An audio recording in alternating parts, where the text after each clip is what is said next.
Saludos a todos. Gracias al comité organizador por la invitación a impartir este importante tema y que es algo tan frecuente como lo es las cefaleas y hablar sobre qué protocolo utilizar o cómo abordar lo que es las cefaleas catalogadas como aquellas de difícil control. Primero definamos que las cefaleas son uno de los trastornos más comunes que vemos los que abordamos enfermedades del sistema nervioso. Se calcula que más de la mitad de los adultos han sufrido al menos una cefalea en el último año. Se han incrementado el número e incluso se ha asociado a infecciones prevalentes el aumento de la frecuencia de las crisis de cefalea. Se caracterizan cuando ya se vuelven persistentes y crónicas con ser recurrentes y se acompañan usualmente de afectación tanto a nivel de la vida personal, hay un impacto social cuando el dolor no se resuelve, incluso llega a generar discapacidad. Muchas de las personas tienen que solicitar periodos de incapacidad laboral, eso afecta su productividad y las personas que también dependen de su trabajo y que necesitan como estar presentes en su trabajo también reduce sus ingresos, hay deterioro en la calidad de vida y como les mencionaba incluso pérdidas económicas. La clasificación es clave tenerla en cuenta ya que siempre ante una cefalea más cuando se torna de difícil control debemos estar seguros que estamos enfrente de una cefalea primaria o de una cefalea secundaria, ya que de ello depende su manejo. Teniendo en cuenta que la cefalea primaria es aquella en la cual no hay ninguna lesión estructural a nivel intra o extracraneal que genera el dolor, a diferencia de la cefalea secundaria que va a estar asociada a una causa de diferente tipo como vemos a continuación. Las cefaleas primarias más frecuentes son asociadas a lo que es historia de migraña, a cefalea tensional, a cefalea trigeminal u otras cefaleas primarias, en las que en el estudio por excelencia, que sería una resonancia magnética cerebral, no identifiquemos ningún tipo de lesión que nos esté explicando lo que es el dolor. A diferencia de las cefaleas secundarias que, como les mencionaba, sí se asocia a alguna lesión estructural que puede ser por trauma, por enfermedad vascular, por abuso o abstinencia de sustancias, secundaria a infección, a desórdenes en la homeostasis, alteraciones de estructuras extracerebrales, como a nivel de cráneo, a nivel de cuello, en siempre tener en cuenta asociado a aquellas alteraciones psiquiátricas que nos pueden también estar explicando una cefalea denominada refractaria o recurrente y neuropatías dolorosas. Su identificación es clave y para ello nos apoyamos en lo que es todos los pilares diagnósticos. El primero, que es el abordaje del paciente, donde empezamos a interrogar todas las características clínicas semiológicas del dolor, en la cual vamos a identificar modo de inicio, modo de presentación, evolución en el tiempo, características, síntomas asociados, tanto de síntomas neurológicos como no neurológicos, déficit motor de algún tipo, déficit sensitivo, alteraciones visuales, vértigo asociado, todos los elementos en la historia clínica que nos permita ir indagando si nos estamos enfrentando a una cefalea primaria versus una cefalea secundaria. Luego, el abordaje con el paciente a nivel del examen físico, que va desde los signos generales, de los signos vitales para identificar su estabilidad y si hay alguna alteración, como el examen neurológico donde hay puntos fundamentales como es la realización del fondo de ojo para identificar algún hallazgo que nos sugiere hipertensión endocraniana, además de otros aspectos como la evaluación del sistema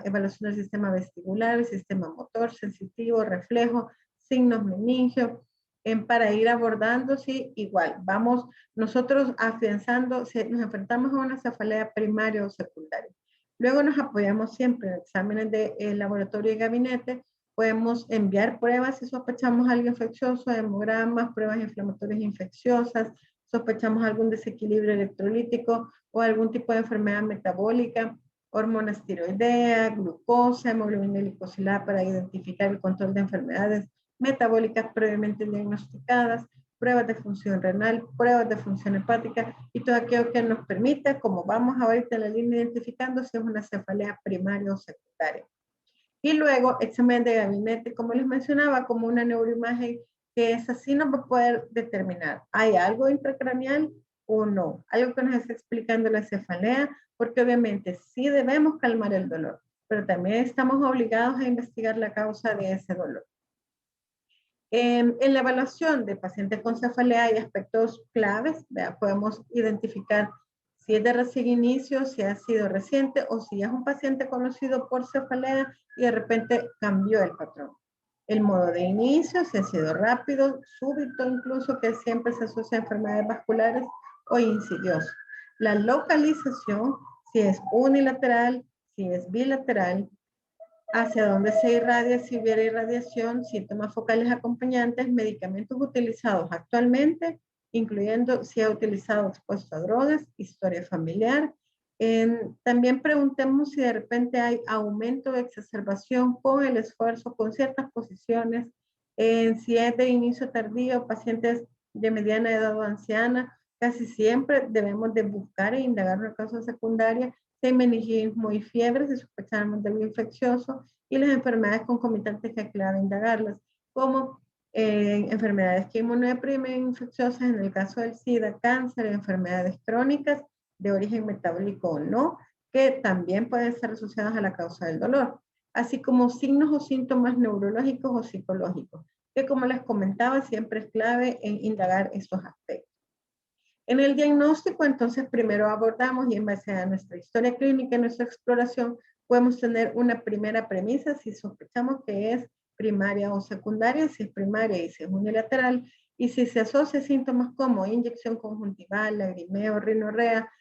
vamos a ver según la frecuencia del ataque cómo la clasificamos. Si son menos de 5 ataques con 15 minutos hasta 3 horas, le vamos a denominar cefalea en racimos, y si son más de 5 ataques que duran de 2 a 45 minutos y se vuelve sintomático entre cada episodio, entonces se llama hemicrania paroxística. Si no se vuelve sintomático, entonces se denomina una hemicrania continua. Luego, si el paciente refiere que la historia según la localización es bilateral y el paciente toma analgésicos con frecuencia, ya sea porque a diario nota la cefalea y a diario se automedica con analgésicos, entonces la denominamos como cefalea por uso de analgésicos, y esa en teoría mejora con la suspensión de los analgésicos utilizados. Si no está asociado a uso de medicamento diario, entonces indagamos sobre siempre con la actividad física, si se acompaña de náusea, fotofobia, fonofobia, para ver si caben los criterios de migraña, o si no, entonces la categorizamos como una cefalea tensional. Según la duración, según la frecuencia de esos ataques, si son más de 15 días por mes, por más de 3 meses al menos, entonces si cumple características de migraña, la denominamos crónica, y si cumple criterios de cefalea tensional crónica por ese número de episodios. ¿Cómo se trata? Siempre tenemos dos aspectos, el aspecto farmacológico y el no farmacológico. Ambos son importantes y son claves en la resolución del dolor. En el aspecto no farmacológico siempre en uno se recomienda el reposo y se indaga incluso sobre cómo son sus periodos de reposo y la respuesta ante el dolor. Adecuado patrón de sueño, el control alimentario, identificar ciertos alimentos que generan el dolor para evitarlos, hábitos, uso, exposición a drogas, alcohol, tabaco, en la hidratación y el control del estrés. Además, se indaga sobre ejercicio, sobre técnicas de relajación y otras que nos permitan complementar el tratamiento. Ya en el tratamiento farmacológico igual vamos a tener el que se utiliza para controlar el dolor a corto plazo, que es el que se administra en forma aguda, y aquel que se utiliza para prevenir que vuelvan a surgir los episodios de cefalea, que es el denominado tratamiento preventivo. Acá el objetivo es reducir la frecuencia, la severidad, la duración de la cefalea y evitar que el paciente no esté consumiendo tanto analgésico para no terminar en las cefaleas por uso de medicamentos de tipo analgésico. Estos preventivos se administran cuando ya se registran más de 3 crisis al mes o que produzcan una discapacidad por más de 3 días. Ahora, nosotros administramos medicamento, pero a pesar de eso el paciente sigue sin controlar su dolor. Nos tenemos que preguntar, ¿estamos ante una cefalea crónica, ante una cefalea refractaria o una cefalea persistente? Cada uno de estos tiene sus criterios propios y están publicados en el sitio de la Sociedad Internacional de Cefalea. En el caso de la cefalea crónica tenemos que puede ser una cefalea que tenga el paciente por al menos 15 días al mes por al menos 3 meses. Que al ocurrir de eso, al menos 5 crisis, 8 días al menos por esos 3 meses de cefalea deben de tener síntomas asociados con aura, y al tener 2 de 4 de los siguientes síntomas, como ser, si es migraña, localización unilateral, ser pulsátil, su intensidad que usualmente es moderada severa, exacerbada por la actividad física, y al menos tener náuseas, vómitos, fotofobia o fonofobia. De ser tensional, siempre es al menos 15 días, al menos 3 meses, con duración de minutos a días, con 2 de las siguientes características de 4 deben ser bilateral, la calidad que usualmente en la cefalea tensional es opresiva o que la gente siente esa sensación de tensión, intensidad leve a moderada, esta no empeora con la actividad física y puede tener o fotofobia, fonofobia, náuseas leves, no tener náuseas moderadas o intensas, ni vómitos que sí se asocian a episodios de migraña. Realmente están bien claros según las características semiológicas del dolor, si es migraña, si es tensional, pero al cronificarse según el número de episodios por al menos 3 meses. Recordando lo de la cefalea por abuso de medicamentos, donde el paciente tiene más de 15 días del dolor, pero es necesario utilizar analgésicos casi que a diario si lo son requeridos por al menos 3 meses. La ventaja de este tipo de cefalea por abuso de medicamentos es que debería de remitir si usted cede la analgesia y no debe atribuirse obviamente como toda cefalea primaria a otro diagnóstico. Ahora, ¿será una cefalea persistente? En esta el paciente usualmente refiere un inicio inconfundible y que recuerda con claridad cuándo inició ese dolor. 2, 3 días, en 2, 3 semanas, pero de una duración ininterrumpida, es decir, continua durante al menos 24 horas. Ya estas deben presentarse por más de 3 meses y como toda cefalea primaria no explicarse por ningún otro diagnóstico. Ya cuando se vuelve la migraña crónica y además refractaria es porque cumple criterios de migraña, no hay asociación de abuso de medicamentos y se ha dado un tratamiento adecuado de cada grupo terapéutico al menos 3 meses. Es importante saber de que ya tuvo que haber tenido una prevención en dosis adecuadas en el tiempo requerido, que es al menos 3 meses. Y entre los grupos de medicamentos que se mencionan que debe de haber usado el paciente para poder decir que es refractaria, está en la familia de los beta-bloqueadores el propranolol, el metoprolol, el atenolol y el bisoprolol. Las dosis máximas que se publican usualmente son dosis bien altas y que muchas veces se ven limitado su uso por los efectos secundarios, entre ellos el bloqueo cardíaco o la hipotensión que se asocia a los beta-bloqueadores. Acuérdense que también tienen muchas contraindicaciones los beta-bloqueadores, como por ejemplo los asmáticos no se pueden utilizar. Ahora, otro de los grupos en que se utilizan como medicamentos preventivos están los neuromoduladores, en los que se mencionan los antiepilépticos como el ácido valproico, el topinamato, con sus dosis máximas o dosis plenas que se tuvieron que haber utilizado en unos 3 meses, como les menciono, para denominarlo refractaria. Ácido valproico dosis máxima de 1.5 gramos al día y el topinamato dosis máxima de 200. Otra de las familias de los medicamentos utilizados como profilaxis que tuvieron que haberse administrado para denominarle refractaria sin haber tenido el objetivo de reducir la frecuencia, la duración, la intensidad, es la amitriptilina. Se reportan dosis máximas como 150 miligramos, aunque también a veces se ve limitada esa dosis por los efectos secundarios, principalmente la sedación. Y existen otros medicamentos utilizados en profilaxis, como la flunaricina con dosis máxima de 10, la dosis va de 5 a 10 miligramos, el candesartán 16 miligramos, y ahora que ya está aprobada por la FDA, la utilización de la toxina botulínica. Si ya se utilizaron esos medicamentos y además se ha manejado adecuadamente comorbilidades psiquiátricas, las cuales debemos reconocer, identificar y tratar, lo que vuelve multidisciplinario el abordaje de estos pacientes, el haber excluido cefalea secundaria y obviamente con el estudio de elección que es la neuroimagen, que nos permitiría descartar que no haya una patología subyacente que nos explique el dolor. Luego, para decir de que hubo una respuesta o eficacia, es que hubiera reducido el número de días con la cefalea, el tratamiento preventivo y de no haber surgido este efecto, ya denominarle refractario. Estudios de líquidos cefalorraquídeos, si sospechamos que tuviéramos alteración en la presión intracraneal, entonces debemos de hacerla para poder documentar que no exista esto asociado, en donde hagamos un estudio de líquido encefalorraquídeo en el citoquímico y la medición de la presión de apertura, teniendo que ser normal para poder yo llamarle una cefalea primaria si cumple criterios de migraña y refractaria por lo explicado. Y luego la deshabilitación de abuso previo de medicamento, es decir, yo he descartado que no es por abuso de medicamento. Cuando entonces ya el paciente falló su tratamiento habitual, tiene más de 72 horas de dolor, entonces ya se le denomina estado migrañoso, que es aquella persistente refractaria al tratamiento y que ya tenemos que abordarlo con medicamentos parenterales. Entre los recomendados tenemos la metoclopramida con dosis de 10 miligramos endovenoso, el ketorolaco que se puede dar dosis de entre 30 a 60 endovenoso, la clorpromacina con dosis de 25 miligramos y si hubiera disponible la dihidroergotamina dosis de 1 miligramo intramuscular o subcutáneo.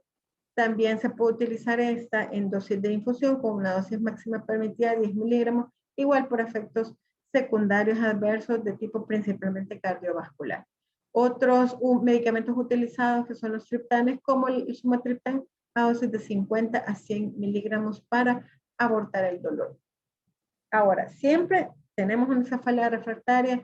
hay que tomar en cuenta varios aspectos. Es refractario al tratamiento abortivo, es decir, lo que utilizamos para el manejo agudo del dolor o al tratamiento preventivo. Hay que considerar el tiempo de evolución, el grado de discapacidad, si hay comorbilidades psiquiátricas y si han sido tratadas como ansiedad, depresión, trastorno bipolar, estrés postraumático, desórdenes de personalidad o antecedentes de abuso infantil, comorbilidades médicas, como la fibromialgia, que todas esas están asociadas y reportadas en pacientes con cefalea refractaria, síndrome de intestino irritable, cistitis intersticial, desorden temporomandibular o disfunción temporomandibular, fatiga crónica. Si hay sobredosis de medicamentos y en los estudios de imagen siempre indagar si hay alteraciones en la sustancia blanca y depósitos de hierro. Otros antecedentes también como la historia genética y familiar no son de utilidad para poder valorar si no hay algo involucrado y cambio en la refractariedad. En los grados hay una escala muy interesante que nos permite saber si este paciente va a tener un buen o mal pronóstico en cuanto a la recuperación o respuesta a las terapias y que considera los siguientes aspectos. Primero, si es refractario al tratamiento preventivo, se le asignan 2 puntos. Si es refractario al tratamiento abortivo, 2 puntos. Si tiene más de 10 años de cefalea crónica, 1 punto. Si la cefalea es casi todos los días, denominándoseles si tiene más de 25 episodios por mes, 1 punto. Si hay comorbilidades psiquiátricas, 1 punto. Si hay otras comorbilidades como las mencionadas, como la fibromialgia, el síndrome de intestino irritable, cistitis intersticial, trastorno temporomandibular o fatiga crónica, 1 punto. Si hay completa discapacidad o bajo funcionamiento otro, y si hay sobredosis de medicamentos moderados severo, 1 punto. Si tiene 10 puntos, si se considera que va a haber poca respuesta o poca mejoría a la terapia tradicional o convencional. Siempre considerar el excluir otras causas como la cefalea crónica en clúster, que usualmente encontramos que pueden mascararse con el uso crónico de medicamentos, pero se sospecha si es unilateral y si se asocia a síntomas autonómicos prominentes. La hemicraniana continua, que como comentábamos en el algoritmo, es unilateral, hay hallazgos autonómicos con la característica que responden a indometacina, la diarrea persistente de nuevo inicio, que desde que inició el paciente refiere que no ha mejorado en su dolor, la cefalea que se asocia a alteraciones en la presión endocraniana, que puede ser aquella asociada a hipertensión endocraniana de tipo idiopático o aquella asociada a hipotensión intracranial espontánea. En la primera, en la cual sospechamos en perfiles de mujeres jóvenes, obesas, mandamos una neuroimagen e identificamos aspectos que nos sugieren hipertensión endocraniana como la silla turca vacía, aplazamiento de la parte posterior del globo ocular, distensión en el espacio subaracnoideo perióptico, un nervio óptico tortuoso, estenosis del seno transverso, y cuando se realiza la punción lumbar y medimos la presión de apertura, tener un valor arriba de 25 centímetros de agua. Versus el tener un problema asociado a hipotensión intracraneal que se sospecha cuando se asocia a cambios ortostáticos, se asocia a síntomas auditivos y rigidez de cuello. Y en resonancia podemos identificar reforzamiento paquimeningio con gadolinio, colección de líquido subdural y la imagen de una pérdida de líquido en la neuroimagen espinal. Ahora, el protocolo de abordaje incluiría entonces, como hemos venido desarrollando primero la historia clínica con sus aspectos tanto en la anamnesis como todos los aspectos de antecedentes, la evaluación física, examen neurológico completo, pruebas complementarias de apoyo, la neuroimagen para en base a todo eso yo categorizar si estoy frente a una cefalea primaria o una cefalea secundaria. Entonces, ya confirma el diagnóstico de cefalea primaria y habiendo descartado cefaleas secundarias de origen secundario, en abordar otros aspectos como la exposición a factores de riesgo, hábitos nocivos, entre otros, además de en hábitos que se asocian a exacerbación de dolor como la dieta, el ejercicio, el patrón de sueño, exposición a tóxicos. Siempre indagamos acerca de la respuesta a tratamientos preventivos, si los ha utilizado, si ha tenido un buen apego al medicamento, los ha utilizado en el tiempo y la forma correcta, evaluar entonces si es incluso ya candidato a otros tratamientos como la toxina botulínica o bloqueos anestésicos.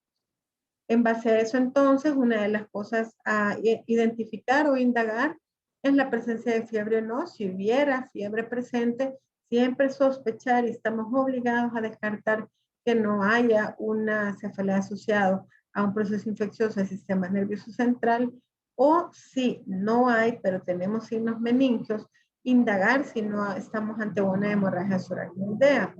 Luego la historia de trauma, ahí sí obliga un estudio de imagen para descartar que no haya ninguna alteración que nos esté generando la cefalea. Si hubiera también alguna otra hallazgo en la neuroimagen en que nos permita asociarlo a síntomas de alarma, la presión arterial, que es parte de nuestra examinación, y si asociamos a que hubiera alteración de tipo urgencia o emergencia hipertensiva, complementar con estos estudios y tener siempre en cuenta el control de la presión. Si hubieran igual algún hallazgo que nos haga sospechar por neuroimagen que tengamos lesiones asociados a síntomas neurológicos y que esto nos permita llegar a la conclusión que es, ya sea un proceso intracraneal, una hipertensión intracraneal benigna, en el caso de que el paciente haya tenido historia de una cefalea en pospunción porque recién se le ha hecho una cirugía que requirió anestesia raquídea y que requirió una punción lumbar, si es una cefalea pospunción, o si nosotros llegamos a la conclusión que es una cefalea primaria. En todos abordamos el dolor, damos analgesia, mejoramos síntomas concomitantes, pero siempre es a la par en el diagnóstico de qué está generando el dolor, y si al final de todos los estudios, llámese neuroimagen, punción lumbar, estudios de laboratorio y gabinete, llegamos a la conclusión que estamos ante una cefalea primaria o secundaria. ¿Cómo descartamos la secundaria? Incluso la neuroimagen indicada también tiene que ver con lo que sospechamos. Si nosotros estamos sospechando que, por ejemplo, tenemos alguna lesión de sustancia blanca, si sospechamos alguna lesión a nivel de fosa posterior o queremos indagar sobre lesiones venosas, el estudio de imagen de elección debería de ser la resonancia magnética cerebral. Si estamos ante la sospecha de una hemorragia subaracnoidea o alteraciones óseas, aquí podemos apoyarnos en un TAC cerebral. Pero si la sospecha clínica es sobre aneurismas, malformaciones vasculares, disecciones arteriales, trombosis venosa, vasculitis, vasoespasmo o sospechamos de un síndrome de vasoconstricción reversible, complementamos con una angiografía. Si a la sospecha clínica va a que son dolores asociados, por ejemplo, a síntomas como en dolor a nivel de la mastoides y queremos descartar mastoiditis o sinusitis o malformaciones óseas o evaluar la parte cráneo cervical, entonces dejamos radiografía del área correspondiente. El electroencefalograma, si en la clínica nos hace sospechar que hay algún tipo de actividad clínica que nos haga pensar en crisis epilépticas, o en el denominado famoso migralepsia, que es un término anteriormente utilizado en donde se identifican hallazgos o grafoliemientos epileptiformes en pacientes con cefalea. Las pruebas clínicas. También en la examinación manual nosotros podemos identificar áreas particularmente sensibles al dolor, especialmente como la arteria temporal o estructuras musculares. Llegamos entonces a cómo tratarlo. Vamos a tratarlo primero un abordaje integral desde las medidas generales, estabilizar los signos vitales, evaluación de cuál es su estado de hidratación e hidratación adecuada, evaluación de manejo y manejo de síntomas concomitantes. De repente puede haber acompañando mareos, en vértigo incluso, intolerancia bioral y todos esos se tratan simultáneamente. Se identifican, ya por historia podemos traer la identificación de enfermedades crónicas previas como hipertensión, diabetes mellitus u otras enfermedades concomitantes de origen metabólico y si están descompensadas, se compensan. En cuanto a los medicamentos utilizados, los recomendados están entre los neurolépticos, los cuales lamentablemente si su uso se puede ver limitado por los efectos secundarios, principalmente de origen extrapiramidal, aunque existen otros como alteraciones en el electrocardiograma, como la prolongación del QT, que en pacientes cardiópatas o pacientes con alteración o algún tipo de arritmia previa se viera limitado su uso. Tomando en cuenta esto, tenemos que estar pendientes si no presenta un trastorno del movimiento como la caticia, una distonía, se toma un trazo electrocardiográfico para identificar si no hay prolongación del QT y siempre con monitoreo de presión arterial porque uno de los síntomas, uno de los efectos descritos puede ser la hipotensión. Entonces, aunque son muy buenos y están descritos para abortar el dolor intenso, también están estos efectos que limitan su uso. Los mencionados serían la clorpromacina a dosis de 12.5 miligramos endovenoso o la metoclopramida a dosis de 10 miligramos endovenoso. Los antiepilépticos descritos para